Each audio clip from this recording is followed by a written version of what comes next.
Hey fellow travelers, welcome to the Flavorful Road. Today on the road we'll be making beef bulgogi, one of the great stars of Korean cookery. If you haven't tried this sweet and smoky dish yet, today is your day. So what do you say we take Toby Keith's advice and get on down to the main attraction? Okay, so I've got some ribeye steak in this plastic bag here. So I'm going to add my bulgogi marinade. This is 2 tablespoons each of soy sauce and red wine, along with a teaspoon of honey. I'm omitting sesame oil because my family doesn't like sesame oil.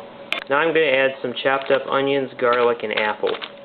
Normally you want to use pear. It serves as a tenderizer, but I don't have a ripe pear home, so I have to substitute with an apple.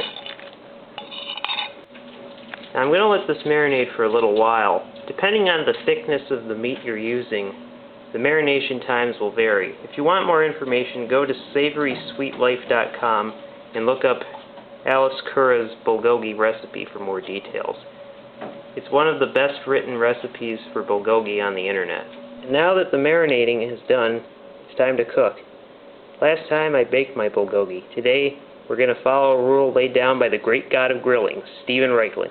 If it tastes good baked, broiled, fried, or sautéed, it must be even better grilled. We got our fire meat on the fire. Now all I gotta do is cook it till it's done. Shouldn't take too long since this ribeye is pretty thin. Normally you'd cook bulgogi in a pan, but today I'm cooking it on the grill because I couldn't get the butcher to chop it up that small, like it normally would be.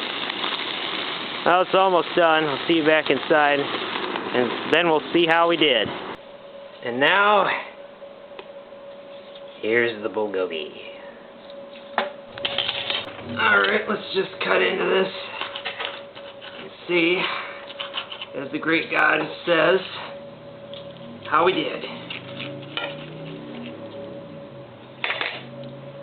In case you're curious, this is Korean style potato salad that I made.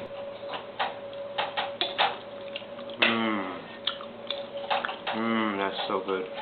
This is some of the vegetables I had frying up too. They were in the marinade. And there you have it, folks. Bulgogi. You're gonna love it. It melts in your mouth. So tender, so succulent, so... well, just try it yourself. You'll like it. Well, that's all there is for today. Remember to like, comment, and subscribe.